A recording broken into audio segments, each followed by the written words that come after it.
म फेरि पनि जय मसीह भन्न चाहन्छु। आज वचनको पालो पनि मेरै रहेको छ। त्यसैले यहाँको बीचमा आज फेरि मैले परमेश्वरको वचन ल्याएको छु र आज फेरि परमेश्वर हामीसँग कसरी बोल्न चाहनुहुन्छ, उहाँ के कुराहरू जीवनमा भन्न चाहनुहुन्छ भन्ने कुराहरू हामी विचार गर्नेछौँ। यदि सानो नानी बाबुहरू तल जानुपर्ने वा लानुपर्ने छ भने तपाईँहरूले लान सक्नुहुन्छ। हामी वचनको भागमा चाहिँ कुनै पनि बाधा समस्याहरू नभएको होस् भन्ने हामी चाहन्छौँ। हुन्छ, आज यहाँको बीचमा मैले ल्याएको परमेश्वरको वचन रहेको छ। हामी नहुमको पुस्तकबाट आज हेर्न गइरहेका छौँ। नहुमको पुस्तक, यो तपाईँहरूसँग बाइबल छ भने पढाउन सक्नुहुन्छ। नहुमको पुस्तक अथवा अगमवक्ताको पुस्तक, नहुम अगमवक्ताले लेखेको पुस्तक हो यो। नहुमको पुस्तक हामी 1 अध्यायको आज चाहिँ 1 पददेखि 7 पदसम्म हेर्न गइरहेका छौँ। यहाँले अगाडि पनि हेर्न सक्नुहुन्छ।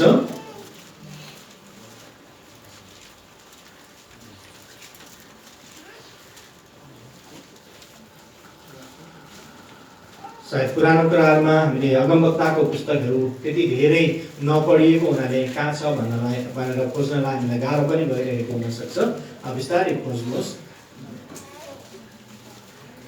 हुन्छ, प्रायःले भेटाउनु भयो जस्तो लाग्यो है। हुन्छ, नहुमको पुस्तक हामी 1 अध्यायको हामी आज 1 देखि 7 पदलाई हेर्न गइरहेका छौँ। म यहाँको निम्ति सबैको निम्ति हामी पढ्नेछौँ र म पढिदिनेछु। यहाँ अगाडि हेर्न सक्नुहुन्छ, यहाँ म पढिदिनेछु।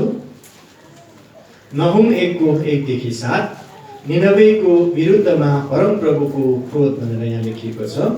निनवेको विषयमा ईश्वरवाणी, एल्कोसी नाहुमले देखेका दर्शनको पुस्तक।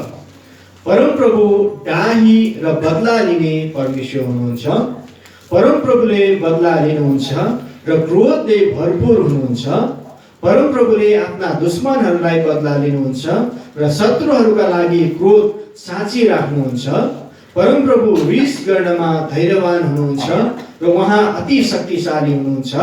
दोषीलाई परमप्रभुले दण्ड नदी छोड्नुहुन्न। भुमरी र आदिमा उहाँको बाटो छ र बादलहरू चाहिँ उहाँका खुट्टाका धुला हुन्। उहाँले हप्काउनु हुँदा समुद्र सुकिहाल्छ। उहाँले सबै नदीहरू सुकाउनुहुन्छ। बासन र कर्मेल ओइलाउँछन् र लेबनानका फुलहरू ओइलाएर लोभ हुन्छन्। उहाँको सामु पहाडहरू कम्पमान हुन्छन् र पर्वतहरू पग्लन्छन्। उहाँको उपस्थितिमा संसार उजाड हुन्छ। जगत र त्यसमा भएका सबै कुरा थरथर काँप्छन्। उहाँका रिसको अघि को उभिन सक्छ? उहाँको भयङ्कर रिस कसले सहन सक्छ? उहाँको क्रोध आगो झैँ खन्याइन्छ र उहाँको सामुने चट्टानहरू टुक्रा टुक्रा पारिन्छन्।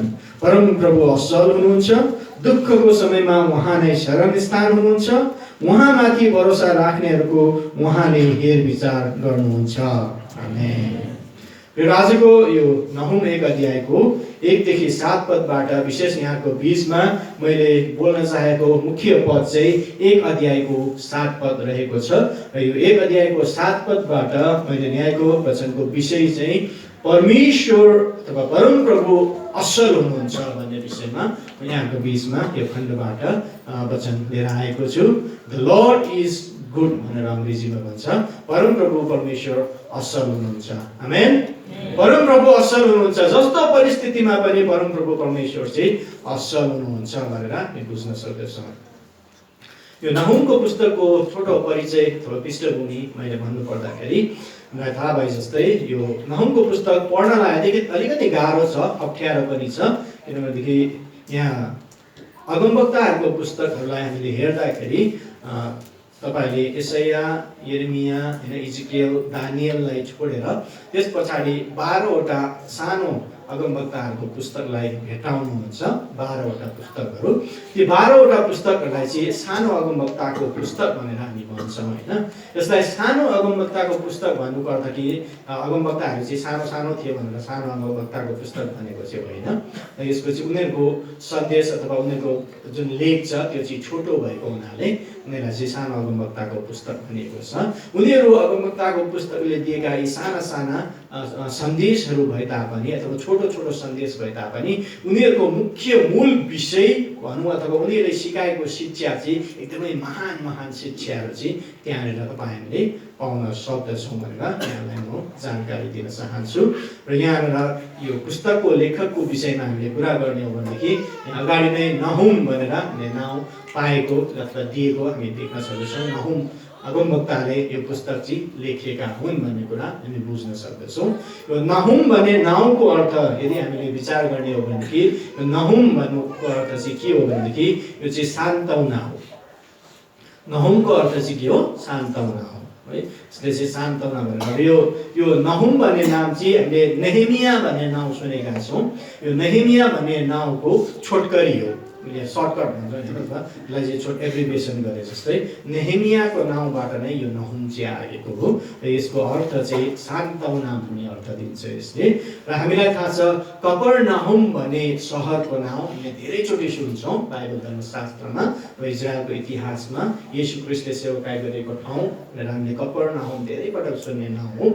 यो पछाडिको नाउम भन्ने जुन छ यो पनि के हो भनेदेखि त्यो नहुम भन्ने सहर नाउँबाट चाहिँ आएको। त्यसैले यो कफरनाहुम भन्ने सहरलाई चाहिँ यो नहुमको सहर भनेर पनि चिनिन्छ क्या, बुझ्नुभयो नि। त्यसैले गर्दा यो कफरनाहुम भनेर चाहिँ यो इजरायलीले चाहिँ कफेरनाहुम भन्छ त्यो सहरलाई र हामीले चाहिँ कफरनाहुम भनेर चाहिँ आज चिनेका छौँ भनेर बुझ्न सक्दैछौँ। अब यो पुस्तकको विषयमा हामीले कुरा गर्नु पर्दाखेरि तपाईँ हामीले थाहा पाउनुपर्ने महत्त्वपूर्ण कुरा यो पुस्तकको के छ भनेदेखि हामीले योनाको पुस्तक धेरैचोटि सायद सुनेका छौँ होला। त्यसको स्पिकर अफ गर्दै हुन्छ, म्युट राख्दै हुन्छ। हुन्छ, यो योनाको पुस्तकको विषयमा हामीलाई थाहा छ र योनाले चाहिँ हामीलाई के सिकाउनुहुन्छ भनेदेखि योनालाई चाहिँ परमप्रभु परमेश्वरले निनवे सहरमा गएर निनवेमा गएर चाहिँ अगमबानी बोल्नु अथवा पश्चाताप गर्नको निम्ति चेतावनी दिनु, चुनौती दिनु भनेर परमप्रभु परमेश्वरले पठाउनु भएको चाहिँ निनवे सहर थियो। र त्यो निनवे सहर चाहिँ जब योनालाई चाहिँ कहिले परमेश्वरले पठाउनु भएको थियो भनेदेखि यो 800 BC-तिर चाहिँ परमप्रभु परमेश्वरले के गर्नुभएको थियो, योनालाई अगमबानी दिएर निनवे सहरमा पठाउनु भयो र त्यहाँ गएर योनाले प्रचार गरे।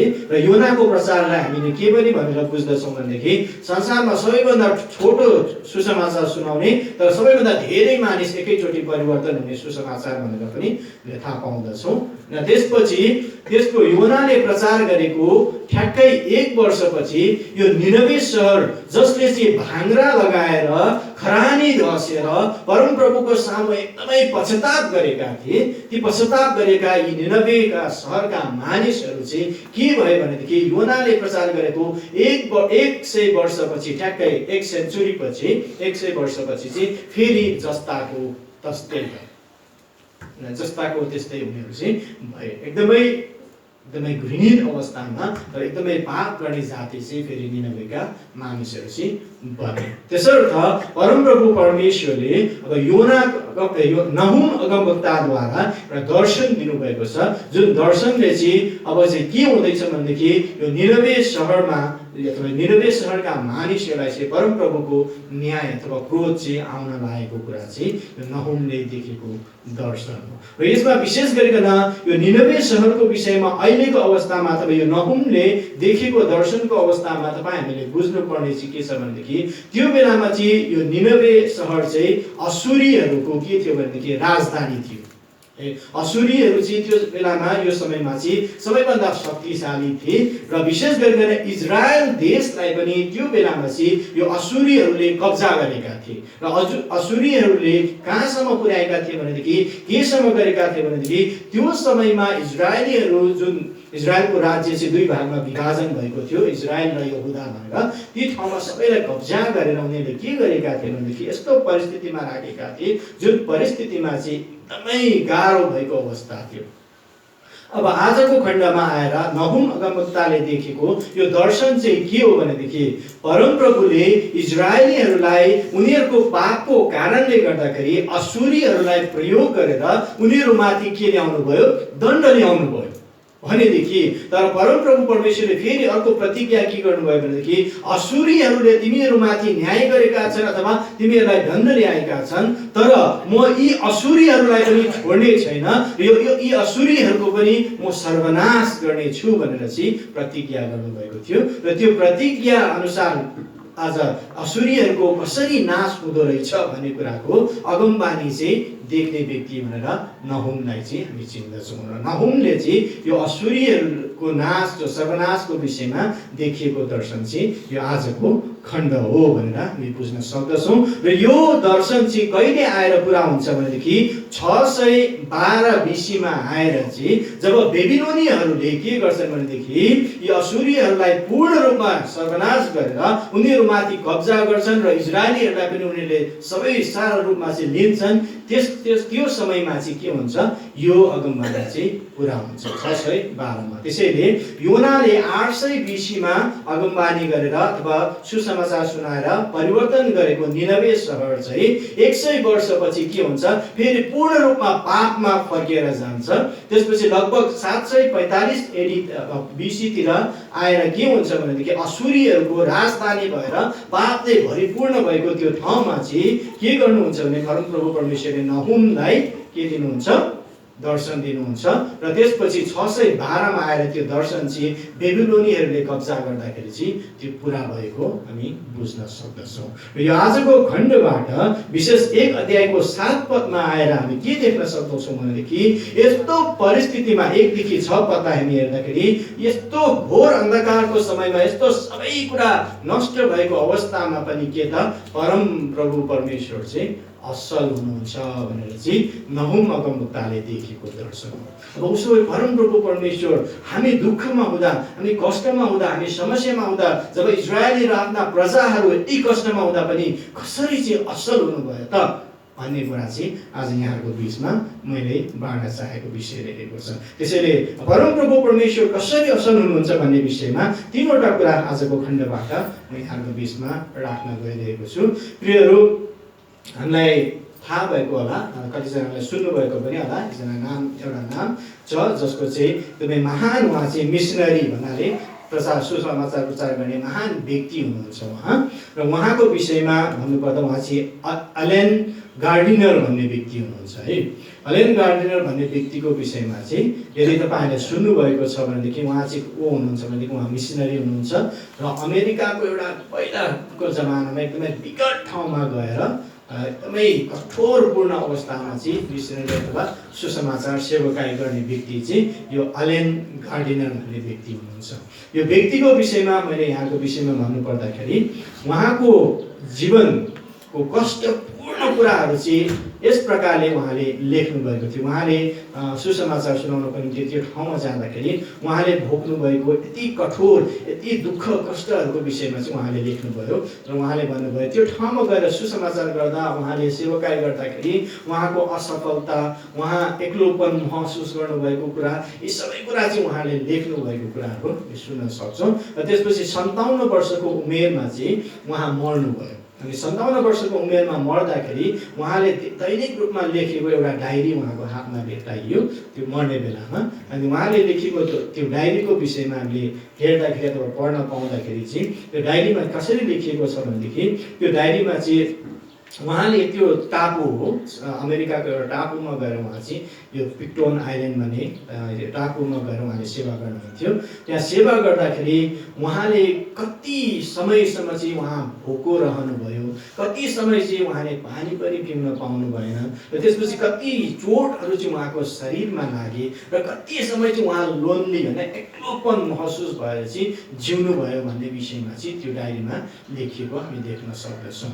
र त्यो सबै हुँदै पनि परमप्रभु चाहिँ सधैँ मेरो निम्ति असल हुनुभयो, परमप्रभु चाहिँ सधैँ मेरो निम्ति असल हुनुभयो भनेर हरेक दिन अन्त्यमा चाहिँ उनले त्यो शब्दहरू चाहिँ लेख्ने गर्दो रहेछ। अनि अन्त्यमा आएर त्यसले डायरीको अन्तिम लेखमा चाहिँ उहाँले के लेख्नु भएको रहेछ भनेदेखि उहाँले त्यो जुन उहाँको डायरी लेख्दै उहाँ चाहिँ यति थकित हुनुभयो कि उहाँको हात यसरी काम्यो कि उहाँले त्यो कलम पनि समात्न सक्नु भएन। कलम पनि समात्न नसक्ने अवस्थामा उहाँले लेख्नुभयो आज म यो अवस्थामा पुगेँ र म यो अवस्थामा पुग्दा पनि परमप्रभु परमेश्वर चाहिँ मेरो निम्ति असल नै हुनुहुन्छ भनेर चाहिँ लेखेर के गर्यो भने उहाँ चाहिँ त्यो समयमा प्राण त्याग्नुभयो र त्यो पेन र त्यो डायरी उहाँको हातमा यतिकै समातेको अवस्थामा चाहिँ भेटियो भनेको छ। म आज यति थकित भएँ कि मेरो थकान महसुस म देखाउन पनि सक्दिनँ, तापनि परमप्रभु चाहिँ मेरो निम्ति असल नै हुनुभयो भनेर चाहिँ त्यो लेखेर चाहिँ आफ्नो जीवन आफ्नो प्राण चाहिँ उहाँले त्याग्नु भएको रहेछ। प्रियहरू, यसबाट तपाईँलाई मैले के बुझाउन खोजेको भनेदेखि परमप्रभु परमेश्वर असल हुनुहुन्छ भन्ने कुरा हामी सबैले विश्वास गर्छौँ, तर हाम्रो सोचमा हामी परमप्रभु असल हुनुहुन्छ भन्ने कुरा चाहिँ जब हामी खुसी हुन्छौँ, जब आनन्दित हुन्छौँ र सबै कुरा हामीसँग प्रशस्त हुन्छ, उहाँ परमप्रभु असल हुनुहुन्छ भन्न हामीलाई सजिलो छ। र जब हाम्रो जीवनमा दुःख हुन्छ, समस्या हुन्छ, कष्ट हुन्छ, घटीकमी हुन्छ, हामीले सोचे जस्तो हुँदैन, हामीले चाहे जस्तो हुँदैन र हामीले सोचे जस्तो भेट्टाउँदैनौँ, पाउँदैनौँ, परमप्रभु असल हुनुहुन्छ भन्न हामीलाई सजिलो छैन। प्रियहरू, र आज यो नाहुम अगमवक्ताले लेखिएको कुरा चाहिँ के त, उनीहरू जस्तो सुकै गाह्रो परिस्थितिमा असुरीहरूको दबावमा रहे तापनि परमप्रभु चाहिँ असल हुनुहुन्छ, किनभने उहाँले न्याय ल्याउँदै हुनुहुन्छ भन्ने कुरा चाहिँ उसले देखे र त्यो कुरा यो मिसनरीले पनि बुझे र आफ्नो जीवन अन्तिम घडीसम्म उनले भन्न सके परमप्रभु परमेश्वर असल हुनुहुन्छ। के परमप्रभु परमेश्वर तपाईँको निम्ति असल हुनुहुन्छ? के असल हुनुहुन्छ? हामी भन्नेछौँ एकअर्कालाई, परमप्रभु असल हुनुहुन्छ। परमप्रभु तपाईँको निम्ति असल हुनुहुन्छ। परमप्रभु हाम्रो निम्ति असल हुनुहुन्छ। साँच्चै नै प्रियहरू, परमप्रभु हामी हरेकको निम्ति असल हुनुहुन्छ। कसरी उहाँ असल हुनुहुन्छ भन्दाखेरि सबैभन्दा पहिलो कुरा आजको खण्डमा हामीले देख्ने चाहिँ के हो भनेदेखि 2-6 पदलाई हेर्दाखेरि उहाँ कसरी असल हुनुहुन्छ भन्दाखेरि पहिलो कुरा, किनभनेदेखि परमप्रभुले हाम्रो निम्ति असल हुनुको कारण चाहिँ हामीसँग चाहिँ स्वर्गीय आश्वासन छ अरे। के आश्वासन? आमेन। परमप्रभु परमेश्वर असल हुनुहुन्छ किनभने हामीसँग स्वर्गीय के छ? आश्वासन छ। प्रियहरू, हामीसँग परमेश्वरले हामीलाई चाहिँ स्वर्गीयको आश्वासन दिनुभएको छ। त्यसैले हाम्रो के त आशा छ र हाम्रो के छ? परमप्रभु असल हुनुहुन्छ। किनभने परमेश्वरले स्वर्गीय आशा दिनुभएको छ के स्वर्गको। यहाँनिर हामी हेर्छौँ इजरायलीहरूको परिस्थितिलाई जब हेर्दछौँ, इजरायलीहरूको परिस्थिति यस्तो परिस्थिति थियो जहाँ चाहिँ असुरीहरूले सर्वनाश गरिसकेका थिए। उनीहरूले सोचेका थिए अब आशा छैन, हामी खतम भयौँ, हामी पूर्ण रूपमा अब कसरी फर्किने भन्ने कुराको चिन्ता, एकदमै गाह्रो परिस्थितिमा रहँदाखेरि के भयो भनेदेखि परमप्रभुले आश्वासन दिनुभयो इजरायलीहरूलाई। कसद्वारा? नाहुम अगमवक्तालाई के त उहाँले दर्शन दिएर चाहिँ आश्वासन दिनुभयो। र कसरी आश्वासन दिनुभयो भनेदेखि परमप्रभु असल हुनुहुन्छ र उहाँ को हुनुहुन्छ? 1 अध्यायको 7 पदमा हेर्नुभयो भने उहाँ शरण स्थान हुनुभएको छ भनेको छ। 1को 7मा है, दुःखको समयमा उहाँ नै के हुनुहुन्छ? शरण स्थान हुनुहुन्छ भनेको छ। प्रियहरू, यी इजरायलीहरू जसले चाहिँ आफ्नो कुनै आश्वासन छैन भन्ने अवस्थामा पुगेको बेलामा नाहुम अगमवक्तालाई परमप्रभुले दिनुभएको आश्वासन चाहिँ के हो भनेदेखि परमप्रभु असल हुनुहुन्छ किनभने दुःखको समयमा, यो समयमा उहाँ चाहिँ हाम्रो के हुनुभएको छ? शरण स्थान हुनुभएको छ। प्रियहरू, संसारलाई जब हामी हेर्छौँ, संसारको परिस्थितिलाई चाहिँ हाम्रो देश किन नहोस्, हरेक देशलाई अहिले हेर्दाखेरि यो देशको परिस्थिति यस्तो अवस्थामा छ कि विकृति नै भरेको छ। त्यो बेलामा जसरी निनवे र असुरीहरूको विकृति थियो, हाम्रो देश पनि त्योभन्दा कम छैन। मूर्ति पूजामा हेर्छौँ भने हामी अगाडि नै छौँ, अनि खराबी गर्ने काममा हरेक कुरामा के त हाम्रो देश पनि पछाडि छैन। प्रियहरू, एक प्रकारले हामी त्यो समयको निनवेलाई हेर्दाखेरि हाम्रो देशमा पनि त्यस्तै किसिमका विकृतिहरू हामी देख्न सक्छौँ। प्रियहरू, यो अवस्थामा परमप्रभु कसरी असल हुनुहुन्छ भनेर हामीलाई लाग्न सक्छ, तर हामी भन्न सक्छौँ परमप्रभु असल हुनुहुन्छ किनभनेदेखि तपाईँ हामी जसले ख्रीष्ट येशूलाई पाएका छौँ, तपाईँ हामी जो चाहिँ परमेश्वरका प्रजा बनेका छौँ, जसले परमेश्वरलाई तपाईँ मेरा छोराछोरी भनेर ग्रहण गर्नुभएको छ, हाम्रो निम्ति स्वर्गीय आश्वासन छ, स्वर्गीय आशा छ। प्रियहरू, कस्तो आशा भनेदेखि तिमीहरूलाई जसरी तिमीहरूमाथि यी दुष्टहरूले न्याय गर्दछन्, यिनीहरूको न्याय पनि म गर्नेछु भनेर परमप्रभु परमेश्वरले त्यो आश्वासन, स्वर्गीय आश्वासन चाहिँ तपाईँ हामीलाई दिनुभएको छ। छ। ती असुरीहरूले जतिसुकै इजरायलीहरूलाई दुःख दिए तापनि, कष्ट दिए तापनि यी असुरीहरूको पनि म न्याय गर्नेछु भनेर परमप्रभु परमेश्वरले उनीहरूलाई आश्वासन दिए जस्तै आज तपाईँ हाम्रो निम्ति पनि यो आश्वासन छ, स्वर्गीय आश्वासन छ कि हामी यो संसारमा रहँदा जतिसुकै दुःख भोगे पनि, जतिसुकै समस्यामा रहे पनि, हाम्रो जीवनको कुनै पनि मूल्य नरहे जस्तो मानिसले तपाईँलाई गिल्ला गरे तापनि, थुके तापनि स्वर्गीय आश्वासन छ कि परमप्रभु परमेश्वर असल हुनुहुन्छ। एक दिन तपाईँ र मलाई फेरि उहाँले उठाउनु हुनेछ। आमेन। एक दिन उहाँले फेरि तपाईँ र हामीलाई उठाउनु हुनेछ भन्ने कुराको आश्वासन आज हामीले पाएका छौँ। प्रियहरू, अघि भने जस्तै हामी असल, हाम्रो जीवन सबै कुरा ठिक हुँदा परमप्रभु असल हुनुहुन्छ भन्न सजिलो होला, तर गाह्रो परिस्थितिमा हामीलाई यो भन्न एकदमै गाह्रो हुन्छ। तापनि तपाईँले एकदमै दुःख छ भनेर परमप्रभु असल हुनुहुन्छ भन्न नसके तापनि उहाँको असलपन चाहिँ कहिले पनि हराउँदैन। बुझ्नुभयो नि? मसँग दुःख छ, कष्ट छ, अब यस्तो परिस्थितिमा म कसरी प्रभु असल हुनुहुन्छ भनेर तपाईँले भन्न नसके तापनि त्यो चाहिँ वास्तविक हो र त्यो वास्तविकता चाहिँ कहिले पनि हराउँदैन, किनभने परमप्रभु सबै परिस्थितिमा असल नै हुनुहुन्छ भन्ने कुरा यहाँनिर देख्न सक्दछौँ। प्रियहरू, यस कारणले गर्दा आज यो सन्देश पहिलो तपाईँहरूको बिचमा म छोड्न चाहन्छु कि हामीसँग आज स्वर्गीय आश्वासन छ, त्यसैले परमप्रभु असल हुनुहुन्छ। ख्रीष्ट येशू हाम्रो निम्ति असल हुनुहुन्छ। आमेन। दोस्रो कुरा, आज किन परमप्रभु असल हुनुहुन्छ भनेदेखि आजको 2 देखि 6 पदलाई फेरि हामीले हेर्दाखेरि हामी देख्न सक्छौँ, किनभने हामीसँग चाहिँ स्वर्गीय सहयोग अथवा स्वर्गीय सहयोगी चाहिँ हामीसँग हुनुहुन्छ। हाम्रो निम्ति स्वर्गीय सहयोगी हुनुहुन्छ। तपाईँ कहिले पनि एक्लो हुनुहुन्न, कहिले पनि एक्लो हुनुहुन्न। सधैँ हाम्रो सहयोगी, स्वर्गीय सहयोगी ख्रीष्ट येशू हाम्रो साथमा हुनुहुन्छ। आमेन। उहाँले प्रतिज्ञा गर्नुभएको छ, युगको अन्त्यसम्म म तिमीहरूको साथमा हुनेछु भनेर। यी इजरायलीहरू जब उनीहरूले सोचेका थिए कि हामी त असुरीहरूले लगे, अब हाम्रो आशा छैन, हाम्रो भरोसा छैन, त्यो अवस्थामा पनि स्वर्गीय परमप्रभु परमेश्वर उनीहरूको सहयोगी भएर उनीहरूको साथमा हुनुहुन्थ्यो। जब इजरायलीहरूलाई मिश्र देशमा दासत्वको रूपमा राख्यो, 400 वर्षभन्दा बढी उनीहरू दासको रूपमा बसे, तर त्यसपछि पनि परमप्रभु परमेश्वरले ती इजरायलीलाई सम्झिनुभयो र उहाँले के गर्नुभयो, म तिमीहरूको साथमा छु, अब मैले तिमीहरूको पुकारा सुने भनेर उहाँले के गर्नुभयो, त्यहाँबाट निकालेर ल्याउनु भयो। प्रियहरू, किनभने परमप्रभु परमेश्वर सदा सर्वदा स्वर्गीय सहयोगी भएर उहाँको साथमा हुनुहुन्थ्यो। हामी विचारमा अहिले हामी कति उमेर पुगेका छौँ, कति उमेर खाइसकेका छौँ, यो अवस्थासम्म आउँदाखेरि कि मेरो साथमा सधैँ परमप्रभु परमेश्वर स्वर्गीय सहयोगी भएर मेरो साथमा हिँड्नु भएको छ भन्ने कुरालाई तपाईँले महसुस गर्नुभएको छ कि छैन? यदि छैन भने दुःख लाग्दो कुरो हो। यदि छ भनेदेखि अझै बढी विश्वास गर्नुहोस्, आजदेखि उहाँ तपाईँ सँगसँगै हिँड्ने परमेश्वर पनि हुनुहुन्छ। आमेन। सँगसँगै हिँड्ने, हरेक पाइला पाइलामा उहाँ तपाईँसँग हिँड्ने परमेश्वर हुनुहुन्छ। यो कुरामाथि हामीले भरोसा राख्न सक्नुपर्छ। प्रियहरू, धेरै पटक मैले एउटा कथा भनेको थियो एकजना व्यक्तिको विषयमा, जो चाहिँ समुद्र किनारमा हिँड्दै हुनुहुन्थ्यो। उहाँ समुद्र किनारमा हिँड्दै गर्दाखेरि उहाँ प्रार्थना गर्दै हिँडिराख्नु भएको थियो।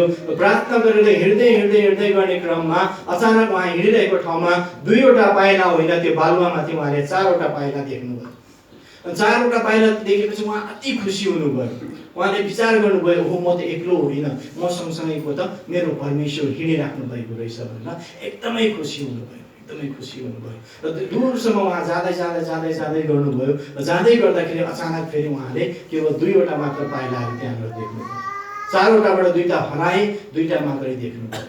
यो 2टा मात्रै देखिसकेपछि फेरि एकदमै निराश भयो। निराश भएर ऊ फेरि प्रार्थना गर्न थाल्यो, प्रभु तपाईँले किन मलाई छोड्नुभयो, किन मलाई त्याग्नुभयो भनेर उसले प्रार्थना गर्छ। र त्यो बेलामा परमप्रभुले यसरी उत्तर दिनुहुन्छ, तिमी यतिका समयसम्म म सँगसँगै हिँड्यौ, यतिका समयसम्म यति लामो दूरीमा तिमी मसँग हिँड्यौ, अब तिम्रो खुट्टाहरू थाकेका थिए, तिमी थाकिसकेका थियौ, त्यसैले तिमीले देखेको यो 2टा पाइला तिम्रो होइन मेरो पाइला हो, तर तिमीलाई चाहिँ मैले बोकेर हिँडिरहेका थिएँ भनेर उहाँले भन्नुभयो। त्यसरी जवाब दिनु। प्रियहरू, जति दूरी हामी परमेश्वरसँग हिँड्छौँ त्यति नै उहाँले तपाईँले मलाई आशिष वर्षाउनुहुन्छ। जति दुःख हामीलाई दिनुहुन्छ त्यति नै आशा पनि दिनुहुन्छ अरे। जति अशान्ति यो संसारमा उहाँले दिनुहुन्छ त्यति नै आशाको, शान्तिको उहाँले प्रतिज्ञा पनि तपाईँ हामीलाई दिनुहुन्छ भनेर भनिएको छ। र त्यसमाथि तपाईँ हामीले भरोसा गर्न सक्नुपर्छ। प्रियहरू, आजको खण्डमा हेर्दा यहुदीहरूलाई अथवा इजरायलीहरूको परिस्थिति जब हामी सुन्छौँ, हेर्छौँ, पढ्छौँ, हामी यति दुखित हुन्छौँ कि हामीलाई आशा छैन जस्तो लाग्छ। असुरीहरूको त्यो दुष्टता, भ्रष्टतालाई हामीले हेर्दाखेरि यिनीहरूलाई कसरी सर्वनाश गर्दछन् भन्ने कुरा हामी देख्न सक्छौँ। तर पनि परमप्रभु परमेश्वरले भन्नुहुन्छ, तिमीहरूको भन्दा यिनीहरूको दुर्दशा अझ बढी हुनेछ, यिनीहरूमाथि पनि न्याय ल्याउने म नै हुनुहुन्छ र तिमीहरूको सहयोगी चाहिँ म हुँ भनेर परमप्रभु परमेश्वरले भन्नुहुन्छ। प्रियहरू, आज तपाईँ हार्नु भएको छ, आज जीवनबाट थकित हुनुभएको छ, जीवनको परिस्थितिले तपाईँलाई ग्रसित पारेको छ, तपाईँ नडराउनुहोस्, किनभने हाम्रो स्वर्गीय आश्वासन छ, स्वर्गीय सहयोगी परमप्रभु परमेश्वर हाम्रो साथमा हुनुहुन्छ। आमेन, हाम्रो साथमा हुनुहुन्छ। यही कुरा भजन सङ्ग्रह 145 9 मा पनि तपाईँले लेखिएको पाउनुहुन्छ, भजन सङ्ग्रह 34 8 मा पनि लेखिएको पाउनुहुन्छ। र त्यसको साथसाथमा परमप्रभु परमेश्वर असल हुनुहुन्छ। विशेष गरिकन उहाँमाथि आशा भरोसा राख्नेहरूको निम्ति उहाँ सधैँ आशिषित, उहाँ सधैँ असल हुनुहुन्छ भन्ने कुरा रोमीको पुस्तक 8 अध्यायको 28 पदमा पनि लेखिएको हामी पाउन सक्दछौँ। कसैले पढिदिन सक्नुहुन्छ रोमी 8 को 28?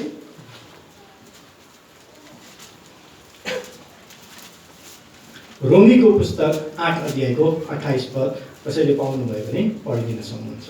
जो यहाँ यसरी लेखिएको छ, हामी जान्दछौँ उहाँलाई प्रेम गर्नेहरू र उहाँका अभिप्राय अनुसार बोलाएकाहरूका निम्ति हरेक कुरामा परमेश्वरले भलाइ नै गर्नुहुन्छ। आमेन। उहाँलाई प्रेम गर्नेहरू र उहाँको अभिप्राय अनुसार बोलाइएकाहरूको निम्ति हरेक कुरामा परमप्रभु परमेश्वरले के गर्नुहुन्छ? भलाइ नै गर्नुहुन्छ, किनभने उहाँ असल हुनुहुन्छ।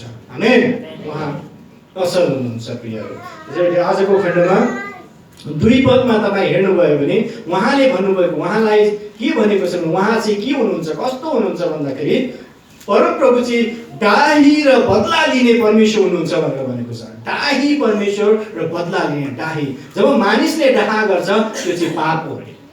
जब मानिसले डाहा गर्छ नि त्यो चाहिँ पाप हो भन्छ। किनभनेदेखि मानिसले चाहिँ अरूको चाहना अथवा अरू कुराको चाहना गरेर उसले डाहा गर्छ। तर परमप्रभु परमेश्वरले जब डाहा गर्नुहुन्छ त्यो चाहिँ फरक किसिमको डाहा हुन्छ भनेर भनेको छ।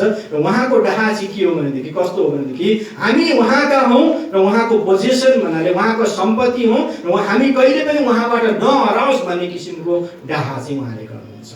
अथवा हामीले गर्ने डाहा चाहिँ अरूको कुरालाई डाहा गर्छौँ भनेदेखि परमप्रभुले चाहिँ आफ्नै कुरामाथि उहाँ डाहा गर्नुहुन्छ। आफ्नो कुरा चाहिँ अरूले नलैजाओस् भन्ने डाहा चाहिँ उहाँले गर्नुहुन्छ। त्यो फरक छ। त्यसैले हाम्रो डाहा पापी डाहा हो भने परमप्रभुले गर्ने डाहा चाहिँ के हो त? आफ्नो कुरा नगुमाउने डाहा हो। तपाईँ हामी उहाँका हौँ र हामी कहिले पनि उहाँबाट नगुमोस् भन्ने डाहा उहाँ गर्नुहुन्छ। त्यसैले उहाँ डाही परमेश्वर हुनुहुन्छ। तपाईँको निम्ति उहाँ डाहा गर्नुहुन्छ। प्रियहरू, तपाईँ कहिले पनि शैतानको हातमा नजाओस् भनेर उहाँ डाहा गर्नुहुन्छ। आमेन। उहाँ डाहा गर्ने परमेश्वर हुनुहुन्छ भनेर यहाँ उल्लेख गरेको छ। सुन्दा खराब लाग्ला, तर साँच्चै नै प्रियहरू, मेरो निम्ति परमेश्वरले डाहा गरिदिनुहुन्छ भन्दाखेरि म कति आनन्दित हुन्छु, कति खुसी हुन्छु, किनभने उहाँ असल हुनुहुन्छ। यो कुरा चाहिँ हामी देख्न सक्छौँ। तपाईँले विचार गर्नुहोस्, तपाईँको छोराछोरी लिएर तपाईँ जूमा जानुभयो घुम्नको लागि। जब जूमा तपाईँ पुग्नुहुन्छ त्यहाँनिर अचानक त्यहाँनिर के हुन्छ? सिंह खोरबाट फुस्किन्छ र फुस्किएर तपाईँको बच्चाको अगाडि त्यो सिंह उभिएको छ। अब तपाईँ साइडमा हुनुहुन्छ, यो अगाडि पछाडि भएको यसरी उभिरहेको छ बच्चा र सिंह। अब त्यो अवस्थामा तपाईँ आफ्नो बच्चालाई बचाउनको निम्ति कुन हदसम्म जानुहुन्छ? विचार गर्नुहोस् एकचोटि। कहाँसम्म चाहिँ तपाईँ आफ्नो बच्चालाई बचाउनको निम्ति प्रयास गर्नुहुन्छ? निश्चय पनि तपाईँ आफ्नो ज्यानै किन नजाओस्, तर आफ्नो बच्चालाई चाहिँ तपाईँ पक्कै पनि बचाउने कोसिस गर्नुहुन्छ। त्यही अवस्था चाहिँ आज इजरायलीहरूको परिस्थिति थियो र त्यो परिस्थितिमा परमप्रभु परमेश्वरले के भन्नुभयो? आफूलाई बलिदान दिएर भए पनि म तिमीहरूलाई बचाउने छु भन्नुभयो। यही कुरा तपाईँ मेरो निम्ति पनि आज आश्वासन रहेको छ। यही कुरा हाम्रो निम्ति पनि सहयोगी रहेको छ कि इजरायलका परमेश्वर आज तपाईँ हाम्रो निम्ति पनि सधैँ सँगै हुनुभएको छ। आमेन। तेस्रो कुरा आज यहाँको बिचमा मैले आजको खण्डबाट ल्याउन चाहेको कुरा चाहिँ के हो भनेदेखि हाम्रो स्वर्गीय चिनारी छ भने तपाईँहरूको बिचमा म बुझाउन चाहन्छु। आजको खण्डलाई हेर्दाखेरि हामीलाई के भनेको छ भनेदेखि उहाँलाई भरोसा गर्नेहरूलाई उहाँले चिन्नुहुन्छ भनेको छ है। उहाँलाई भरोसा गर्नेहरूलाई चाहिँ उहाँले के गर्नुहुन्छ अरे चिन्नुहुन्छ। उहाँलाई भरोसा गर्ने 7 पदमा म फेरि जान चाहन्छु। उहाँमाथि भरोसा राख्नेहरूको उहाँले हेरविचार गर्नुहुन्छ भनेको छ। उहाँमाथि भरोसा राख्नेहरूलाई चाहिँ उहाँले हेरविचार होइन वास्ता गर्नुहुन्छ भनेर चाहिँ यहाँ भनिएको छ। अब यसको अर्थ के हो भनेदेखि उहाँले तपाईँ हामीलाई चाहिँ चिन्नुहुन्छ क्या। भरोसा यदि उहाँलाई राखेका छौँ भने उहाँले हामीलाई चाहिँ चिन्नुहुन्छ। यो चिन्नु चाहिँ अङ्ग्रेजीमा इन्टिमेट भन्ने शब्द सायद सुन्नुभएको होला। घनिष्ठतामा चिन्नु क्या, नजिकबाट चिन्नु। भरोसा राख्ने बित्तिकै हामीलाई उहाँले घनिष्ठतामा नजिकबाट चिन्नुहुन्छ। केवल मैले सुनेको जस्तै उदाहरणको लागि तपाईँलाई मैले सोधेँ तपाईँले केपी ओलीलाई चिन्नुहुन्छ? चिन्नुहुन्छ? चिन्छौँ नि होइन। केपी ओलीले तपाईँलाई चिन्नुहुन्छ? चिन्दैन। त्यो फरक छ। तपाईँलाई केपी ओलीको बारेमा थाहा छ, उहाँलाई चिनेको होइन। र केपी ओलीलाई त तपाईँको बारेमा केही पनि थाहा छैन। यो चिनारी चाहिँ फरक किसिमको चिनारी हो। केवल उहाँको बारेमा थाहा पाउनु। र वास्तवमा परमेश्वरले जब हामीलाई चिन्नुहुन्छ भनेर भन्यो भनेदेखि म उहाँलाई जान्दछु र साथसाथै उहाँले पनि मलाई दोहोरो चिनारी हुन्छ। यो चाहिँ एकतर्फी चिनारी हुँदैन। यहाँनिर भनेको परमप्रभुलाई भरोसा गर्नेहरूको उहाँले हेरविचार गर्नुहुन्छ भन्नुको अर्थ चाहिँ के हो भनेदेखि उहाँले पनि तपाईँलाई चिन्नुहुन्छ। प्रियहरू, तपाईँलाई के कुराको खाँचो छ, तपाईँले के चाहना गर्दै हुनुहुन्छ र तपाईँले के गर्नुपर्छ सबै कुरा उहाँलाई थाहा हुन्छ भन्नु अर्थ हो यसको अर्थ।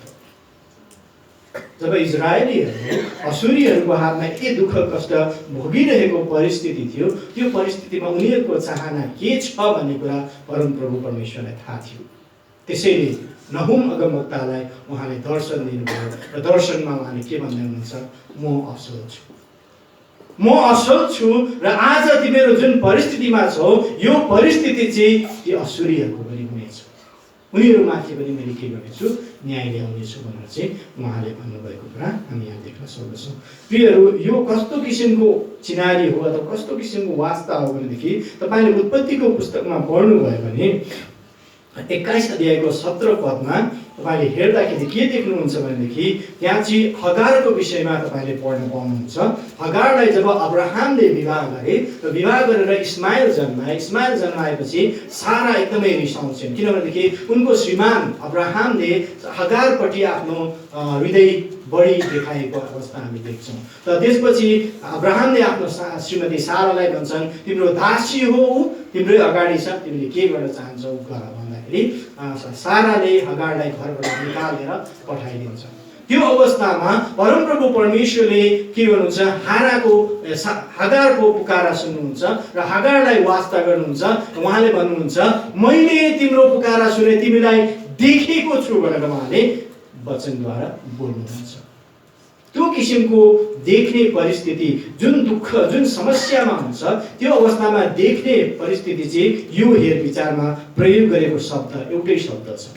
त्यसैले गर्दा प्रियहरू, हाम्रो परिस्थिति गाह्रो हुँदाखेरि, अब असहाय हुँदाखेरि परमप्रभु परमेश्वरले देख्नुहुन्छ। आमेन। उहाँले चाहिँ देख्नुहुन्छ के प्रियहरू। यसको अर्थ यो हो कि यूहन्ना 10:10 हामी हेर्छौँ भनेदेखि उहाँले चाहिँ गोठालो भएर के गर्नुहुन्छ? हाम्रो के गर्छ? वास्ता गर्नुहुन्छ भन्ने अर्थ हो कि। यसको अर्थ अर्को रूपमा भन्दाखेरि उहाँ त्यति मात्र होइन, हाम्रो भित्री अङ्ग प्रत्यङ्गसम्म चाहिँ उहाँले वास्ता गर्नुहुन्छ, देख्नुहुन्छ भन्ने अर्थ दिन्छ। भजन सङ्ग्रह 23 भने जस्तै हरेक कुरा उहाँलाई थाहा छ। उहाँ गोठालो भएको हुनाले गर्दा तपाईँको भेडा कतिखेर थाक्छ, तपाईँको भेडालाई कतिखेर तिर्खा लाग्छ, कतिखेर भोक लाग्छ, गोठालोले थाहा पाए जस्तै गरिकन उहाँले पनि हाम्रो सबै कुरा चाहिँ थाहा पाउनुहुन्छ। किनभनेदेखि हाम्रो चिनारी चाहिँ स्वर्गीय चिनारी हो भन्ने अर्थ हो कि हाम्रो चिनारी चाहिँ परमेश्वरको छोराछोरी भन्ने चाहिँ तपाईँ हाम्रो चिनारी हो। त्यसैले यदि हाम्रो चिनारी परमेश्वरको छोराछोरी हो, उहाँको प्रजा हो भनेदेखि उहाँले आफ्नो राजाले आफ्नो प्रजाको पूर्ण रूपमा वास्ता गर्नुहुन्छ भन्ने कुरा चाहिँ आजको खण्डमा तपाईँ हामीलाई बुझाउन खोजेको छ। हाम्रो येशू ख्रीष्ट चाहिँ केवल हाम्रो निम्ति मित्र मात्र होइन, हाम्रो निम्ति केवल एउटा प्रभु भन्ने मात्र होइन, तर इन्टिमेट भनेको एकदमै घनिष्ठताको के हुनुहुन्छ भनेदेखि ब्रदर, दाजुभाइ भनेर चाहिँ उहाँले चाहिँ हिब्रूको पुस्तकमा सम्बोधन गर्नुभएको कुरा हामी देख्न सक्छौँ। हिब्रूको पुस्तक 2 अध्यायको 11-12मा हेर्नुभयो भने मेरा प्रिय दाजुभाइ दिदीबहिनी भन्नुभएको छ कि उहाँले बुझ्नुभयो नि। यसको घनिष्ठतालाई कसरी तपाईँले व्याख्या गर्नुहुन्छ? मेरो दाइ अथवा मेरो भाइ भन्नुको अर्थ चाहिँ एउटै कोखका हौँ कि हामी, आमेन, एउटै कोखका हौँ के, परमप्रभु परमेश्वरको कोखबाट आएका हामी, एउटै कोखका सन्तान हौँ हामी। यति घनिष्ठतामा चाहिँ परमेश्वरले तपाईँ र मलाई चाहिँ राख्नु भएको छ भनेको। इजरायलीहरूलाई पनि परमेश्वरले के भन्नुभयो? यिनीहरू मेरा प्रजा हुन्, यिनीहरू मेरा आफ्नै नाउँ दिएको मेरो प्रजा हो, यिनीहरू चाहिँ मैले छानिएको जाति हो, मेरो छोरा मेरो बालक हो भनेर उहाँले सम्बोधन गर्नुभएको छ नि। त्यो सम्बोधन चाहिँ तपाईँ हामीले पनि पाएका छौँ। एउटै कोखका दाजुभाइ भनेको दिदीबहिनीहरू चाहिँ एउटै कोखकोलाई भन्छन्। त्यसैले हामी सबै परमेश्वरको कोखबाट आएका हौँ र एउटै परिवारका हौँ, आमेन, एउटै परिवारका हौँ भन्ने कुरा चाहिँ यहाँ बुझाउन खोजेको छ। त्यसैले गर्दा यो कुरालाई हामीले याद गर्न आवश्यकता छ कि आज तेस्रो कुरा यहाँबाट मैले तपाईँहरूको बिचमा हाम्रो चिनारी चाहिँ के हो भनेदेखि हाम्रो चिनारी चाहिँ परमेश्वरको प्रजा, स्वर्गीय जाति हो। यो चिनारी यदि हाम्रो हो भनेदेखि हामी के हुन सक्छौँ?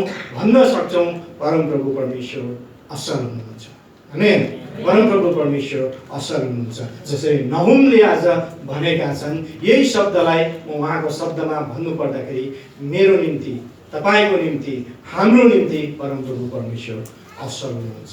जस्तो सुकै परिस्थितिमा पनि उहाँको असलपन कहिले पनि परिवर्तन हुँदैन। हाम्रो परिस्थिति परिवर्तन हुन सक्छ तर उहाँ कहिले पनि परिवर्तन हुनुहुन्न भन्ने कुरा चाहिँ यहाँहरूको बिचमा मैले राख्न चाहेको छु। अन्त्यमा यहाँको बिचमा मैले छोड्न चाहेको सन्देश यो हो कि तपाईँको निम्ति हामी हरेकको निम्ति परमप्रभु परमेश्वर असल हुनुहुन्छ।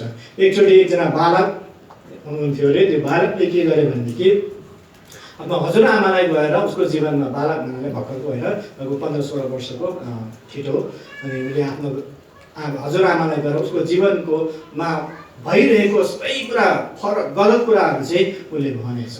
केही पनि ठिक भएको छैन मेरो जीवनमा, के भएको हजुरआमा, मैले यो गर्न चाहे, पढाइ गर्न चाहे ठिक हुँदैन, यो गर्न चाहे पनि सबै कुरा लथालिङ्ग मात्रै भइरहेको हुन्छ, म किन सफल हुन सक्दिनँ भनेर चाहिँ बारम्बार उसको हजुरआमालाई उसले सुनाउँदछ। त्यसपछि उसको हजुरआमा चाहिँ त्यो बेलामा चाहिँ केक बनाउनलाई त्यो तयारी गरिरहेको हुन्छ। अनि त्यो केक बनाउने क्रममा चाहिँ यो सबै कुरा सुनेर अनि केही नभनिकन अचानक त्यो हजुरआमाले त्यो बाबुलाई के सोध्छ भनेदेखि, तिमी केक खान चाहन्छौ भनेर सोध्छ। अनि हुन्छ नि भन्दाखेरि उसको हजुरआमाले अलिकति केकमा हाल्न त्यो तेल हुन्छ नि, तेल मात्रै दिएको रहेछ। हजुरआमा यो के गर्नुभएको, यस्तो तेल मात्रै म कसरी खाने, म खान सक्दिनँ। ल उसो भए यो काँचो अन्डा पनि अलिकति खाऊ भनेर फेरि अन्डा हालिदिनुहुन्छ। उसले काँचो अन्डा म कसरी खाने, खान सक्दैन भन्छ। त्यसैले ल उसो भए अलिकति पिठो खाऊ भनेर पिठो दिनुहुन्छ। अनि त्यो पनि उसले खान सक्दैन। उसले सबै कुरा चाहिँ अलिअलि गरेर दिन्छ। अनि त्यो दिँदै जाँदाखेरि उसले के भन्छ, यो कसरी खान सक्छु, म खान सक्दैन भने। त्यसपछि हजुरआमाले के भन्छ भनेदेखि यो एउटा एउटा एउटा एउटा एउटा एउटा कुराहरू छ, तपाईँले हेर्नुहुन्छ, यो सबै हेर्दाखेरि के त एकैचोटि खान सकिँदैन र यसलाई सबै एकै ठाउँमा मिसाएर मिलाएर राम्रोसँग तयार गरेर जब पकाउनुहुन्छ एकदमै मिठो स्वादिष्ट केक बन्छ अनि तिमी खान सक्छौ। हाम्रो जीवनमा पनि धेरै सानो सानो सानो कुराहरू यताउता लथालिङ्ग भइरहेको हुनसक्छ, तर परमप्रभुको असलपनलाई बुझेर जब उहाँको असलपनद्वारा हामी एउटा एउटा कुरालाई मिलाएर सबै कुरा जब एकै ठाउँमा जम्मा गर्छौँ तब के हुनुहुन्छ, परमप्रभुले सबै कुरा ठिक एकदमै असल र स्वादिष्ट बनाइदिनुहुन्छ। त्यसैले आज यहाँको बिचमा म यही भन्न चाहन्छु, परमप्रभु असल हुनुहुन्छ। उहाँको असलपनलाई बुझ्नुहोस् र आफ्नो जीवनलाई असल बनाउने प्रयास गर्नुहोस्, किनभने उहाँले भन्नुभएको छ उहाँ हाम्रो शरणस्थान हुनुहुन्छ। दुःखको घडीमा उहाँ हाम्रो शरणस्थान हुनुहुन्छ। उहाँ हामीलाई विचार गर्ने, हेरविचार गर्ने परमप्रभु परमेश्वर हुनुहुन्छ र सधैँ वास्ता गर्ने परमप्रभु परमेश्वर हुनुहुन्छ। आमेन।